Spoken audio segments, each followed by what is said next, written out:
नमस्कार मित्रांनो, माझं नाव निखिल आणि hamba.com वर आपलं स्वागत आहे। मुख्यमंत्री माझी लाडकी बहीण योजना हा फॉर्म कसा भरायचा आहे, ऑनलाइन फॉर्म भरण्यासाठी काय प्रोसेस आहे ते आपण बघूयात। ऑनलाइन फॉर्म भरण्यासाठी तुम्हाला सर्वप्रथम प्ले स्टोर वर यावं लागेल।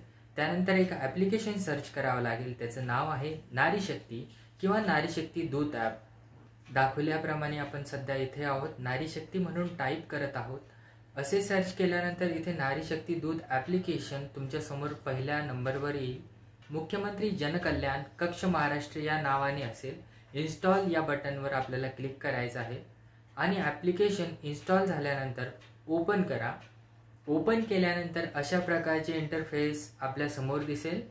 इथे आल्यानंतर तुम्हाला मोबाईल नंबर टाकावा लागेल। ज्या महिलेचा फॉर्म इथं भरायचा आहे त्यांचा नंबर इथे आपल्याला टाकावा लागेल। त्यानंतर तुम्हाला एक्सेप्ट टर्म्स अँड कंडिशन यावर क्लिक करावं लागेल आणि स्वीकारा या बटनवर क्लिक करायचं आहे। त्यानंतर खाली लॉग इन बटनवर आपल्याला क्लिक करायचं आहे। त्यानंतर ज्या महिलेचा नंबर आपण इथे टाकलेला आहे त्या महिलेच्या किंवा मुलीच्या मोबाईल नंबरवर एक OTP येईल आणि तो OTP तुम्हाला या ठिकाणी दाखवल्याप्रमाणे टाकायचा आहे। त्यानंतर तुम्हाला तो OTP टाकल्यानंतर व्हेरीफाय या बटनवर क्लिक करायचं आहे। सर्व प्रोसेस इथे दाखवल्याप्रमाणे करायची आहे। व्हेरीफाय केल्यानंतर तुम्हाला इथे सर्व परमिशन द्यायचे आहेत, शिवाय या अलाउ बटनवर क्लिक करायचं आहे।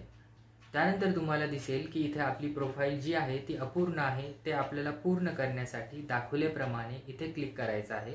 इथे आपण बघू शकता या निळ्या लिंकवर आपल्याला आपली संपूर्ण माहिती भरायची आहे, त्यावर आपली माहिती भरा यावर आपल्याला क्लिक करायचं आहे। आता ज्या महिलेचा, अविवाहित महिलेचा किंवा मुलीचा फॉर्म भरायचा आहे त्या महिलेचे इथे पूर्ण नाव आपल्याला लिहायचे आहे। महिलेचा ईमेल ID जर असेल तर तो टाकायचा असेल, नसेल तरी काही हरकत नाही, टाकला नाही तरी चालेल। दुसऱ्या ऑप्शनकडे वळूयात। त्यानंतर इथे जिल्हा विचारला जाईल। ज्या महिलेचा आपण फॉर्म भरत आहोत त्यांचा जिल्हा आणि तालुका टाकायचा आहे। त्यानंतर इथे आपल्याला दिसेल नारी शक्तीचा टाईप म्हणजे प्रकार, नारी शक्तीचा प्रकार विचारला जाईल।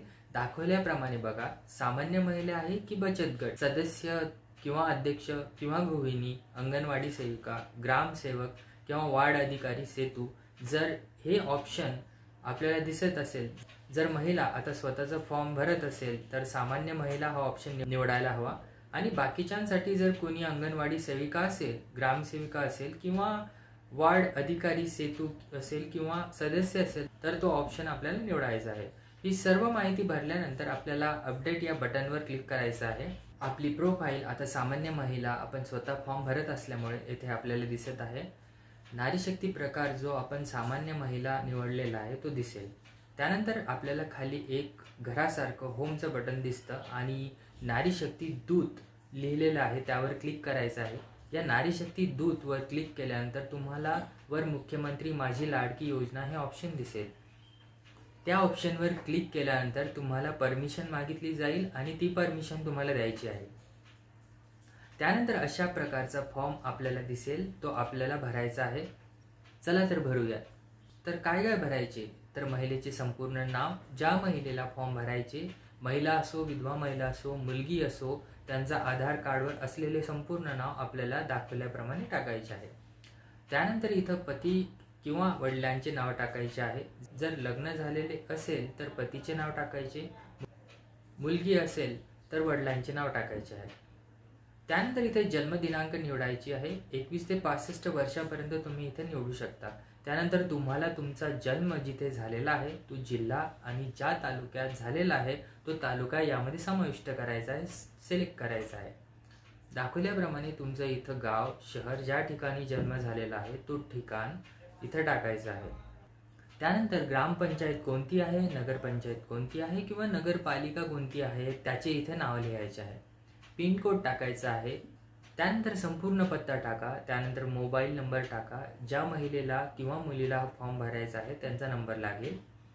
त्यानंतर आधार नंबर, ज्या महिलेला फॉर्म भरायचा किंवा मुलीला फॉर्म भरायचा आहे त्यांचा इथे आधार नंबर आपल्याला टाकावा लागेल। दाखवल्याप्रमाणे टाका, एकदम व्यवस्थित माहिती भरा।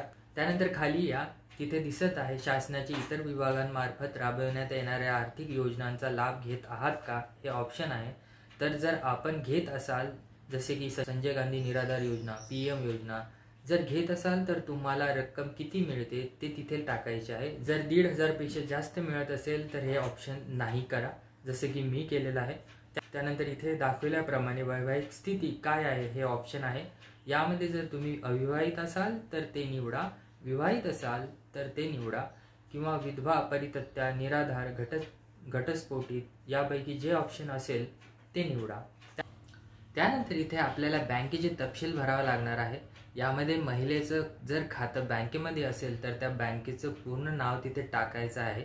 बँक खातेदाराच्या नावामध्ये महिलेचं पूर्ण नाव टाकायचं आहे.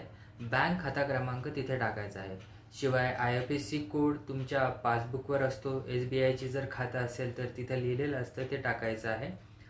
आपला आधार क्रमांक बँकेला जोडलेला आहे का, तर त्या ऑप्शनवर होय किंवा नाही असेल तर तिथे होय निवडा. खाली आपल्याला काही कागदपत्रे महत्त्वाची आहे जी की आपल्याला अपलोड करायचं आहे. त्यामध्ये आधार कार्ड आहे, तर आधार कार्डवर क्लिक केल्यानंतर सर्वात पहिले तर आपल्याला आधार कार्डचा एक क्लिअर फोटो काढायचा आहे. त्यानंतर तो 1 MBच्या आतमध्येच असायला हवा, जेणेकरून इतर काही अडचणी येणार नाही आणि अपलोड होऊन जाईल. त्यानंतर इथे अधिवास किंवा जन्म प्रमाणपत्र यामध्ये तुम्ही 4 डॉक्युमेंट देऊ शकता, अपलोड करू शकता. यामध्ये तुम्ही 15 वर्षपूर्वीचा पुरावा द्यायचा असेल तर तुम्ही रेशन कार्ड देऊ शकता, मतदान कार्ड देऊ शकता, जन्मदाखला देऊ शकता किंवा रहिवाशी. 15 वर्षपूर्वीचा तुम्हाला अधिवास इथे अपलोड करायचा आहे. अर्जदाराचा इथे हमीपत्र विचारलेला आहे. अर्जदाराचा हमीपत्राचा फॉर्मॅट हा मी डिस्क्रिप्शनमध्ये एक लिंक दिलेली आहे, तुम्ही तिथे जा आणि त्यावरनं तो डाउनलोड करून घ्या. त्यानंतर त्याची प्रिंट काढा.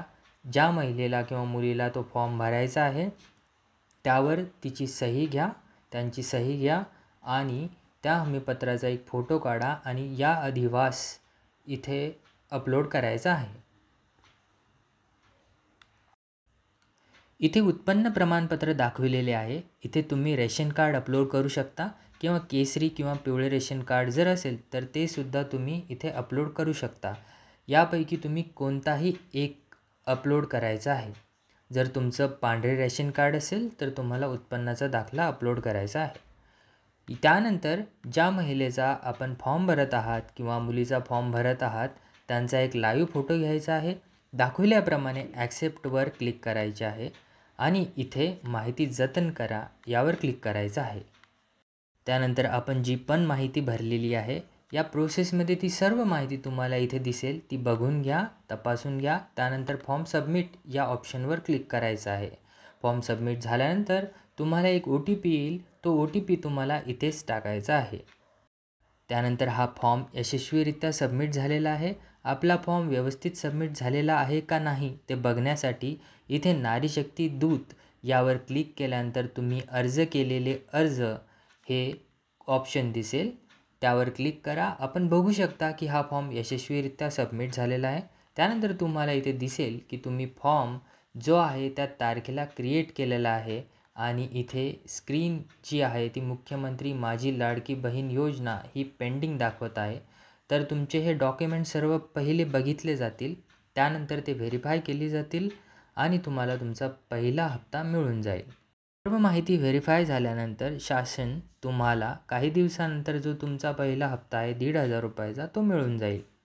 लक्षात ठेवा, फॉर्म भरताना जे काही अधिवास प्रमाणपत्र किंवा जन्माचा दाखला जर तुमच्याकडे नसेल तर तुम्ही 15 वर्षपूर्वीचा शाळा सोडल्याचा दाखला देऊ शकता. जर शाळा सोडल्याचा दाखला नसेल तर तुम्ही 15 वर्षपूर्वीचे असलेले मतदान कार्ड इथे अपलोड करू शकता. दिलेली माहिती कशी वाटली कमेंट जरूर करा आणि आम्हाला सबस्क्राईब करा. Thank you so much.